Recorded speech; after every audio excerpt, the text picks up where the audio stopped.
ভালো লাগতেছিল, একদম রসমালাইয়ের স্ট্রং একটা ফ্লেভার আসতেছিল। আর এই 1 পাউন্ড কেক অর্ডার করলে কিন্তু আপনারা পাচ্ছেন সাথে একটা জার কেক ফ্রি। যে কোনো ফ্লেভারের পাউন্ড কেক অর্ডার করলে আপনারা জার কেক ফ্রি পেয়ে যাচ্ছেন। এরপর যে কেকটা ট্রাই করব এটা হচ্ছে ফর দ্য ফার্স্ট টাইম আমরা ট্রাই করতেছি, সেটা হচ্ছে মোমো কেক। এটা একদম ইউনিক একটা কেক, যেটা পার পিসের প্রাইস পড়বে 100 টাকা। মিনিমাম 2 পিস অর্ডার করতে হবে 200 টাকা।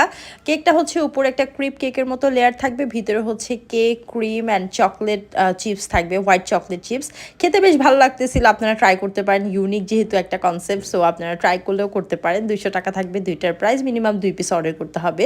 এরপর হচ্ছে মেহসানের সবচেয়ে পছন্দের একটা আইটেম, সেটা হচ্ছে কেকসিকলস। এখানে 5টা কেকসিকলসের প্রাইস থাকবে মাত্র 200 টাকা। সর্বনিম্ন 5টাই অর্ডার করতে হবে। এছাড়াও কিন্তু আপনারা টাপ কেকের উপর হিউজ অফার পাচ্ছেন। চকলেট ওভারলোড এবং রসমালাই টাপ কেক পাচ্ছেন মাত্র 300 টাকায়। এছাড়া বাকি সব ফ্লেভার মাত্র 250 টাকা। সো সবগুলো কেক আপনারা শুধুমাত্র ঢাকা সিটিতে হোম ডেলিভারি পেয়ে যাচ্ছেন। সো দ্রুত অর্ডার করে ফেলুন। বাই।